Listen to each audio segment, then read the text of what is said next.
Assalamualaikum warahmatullahi wabarakatuh. Teman-teman, dalam video ini saya akan membahas materi tentang seharusnya kita menghindari perbuatan syirik. Untuk pembahasan lebih lanjut, yuk simak tayangan serta penjelasannya berikut ini.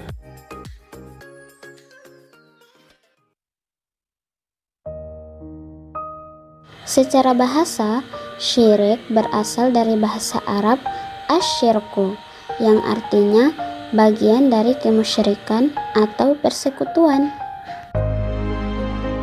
Secara istilah, syirik adalah perbuatan, anggapan, atau itikat menyekutukan Allah Subhanahu wa Ta'ala dengan yang lain, seakan-akan ada yang maha kuasa di samping Allah Subhanahu wa Ta'ala.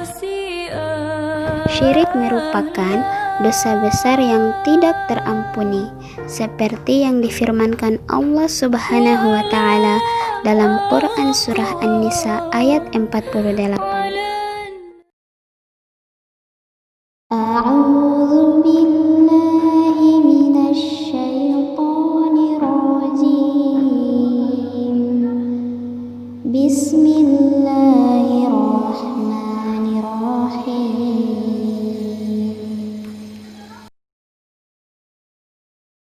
Inna Allaha la yaghfiru an yushraka bihi wa yaghfiru ma duna dzalika liman yasha'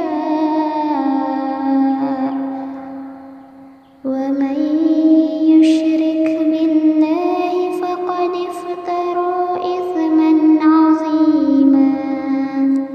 Shadaqallahul 'azim.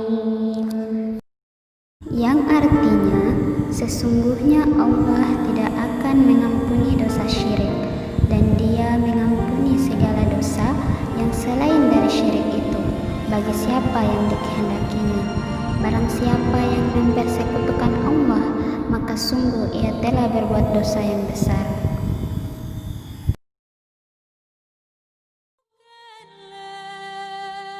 Syirik terbagi menjadi dua macam, yaitu syirik akbar dan syirik asghar.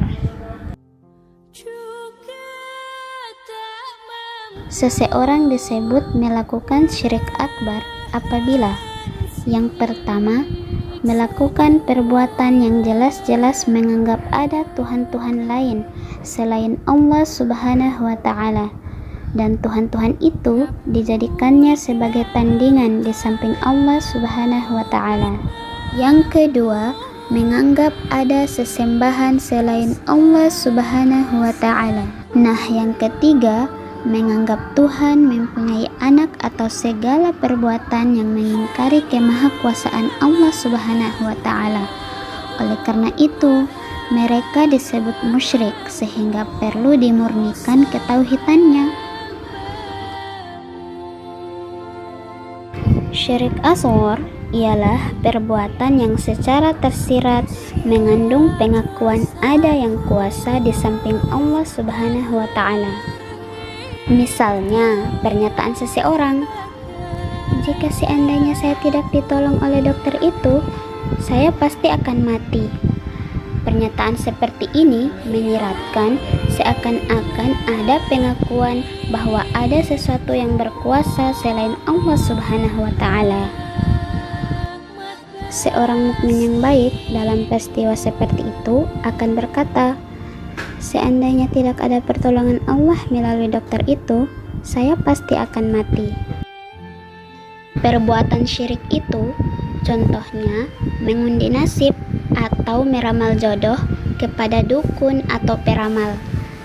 Kemudian tahayul atau menaruh sesajen kepada penghuni pohon yang dianggap keramat. Teman-teman, syirik itu dapat merusak akidah, amal perbuatan kita sia-sia, termasuk dalam golongan orang-orang yang zalim, dan kita akan masuk ke dalam neraka jahanam sebab Allah Subhanahu wa Ta'ala murka jika kita melakukan perbuatan syirik itu. Teman-teman, untuk menghindari perbuatan syirik, ada caranya loh. Yang pertama, selalu mendekatkan diri kepada Allah Subhanahu wa Ta'ala. Yang kedua, selalu berteman dengan orang-orang yang soleh atau soleha. Yang ketiga, selalu mengingat Allah dimanapun kita berada. Dan yang keempat, selalu berusaha dan berdoa agar diberi petunjuk sehingga kita terhindar dari perbuatan syirik. Nah, teman-teman, itulah tadi beberapa penjelasan terkait perbuatan syirik. Karena kita sudah tahu seperti apa itu perbuatan syirik, maka itulah mulai sekarang kita harus bisa membedakan antara perbuatan syirik dan yang bukan syirik, atau yang mana itu syirik besar dan yang mana itu syirik kecil. Baiklah teman-teman, sampai di sini saja ya video dari saya. Terima kasih sudah menonton video ini. Sampai jumpa. Assalamualaikum warahmatullahi wabarakatuh.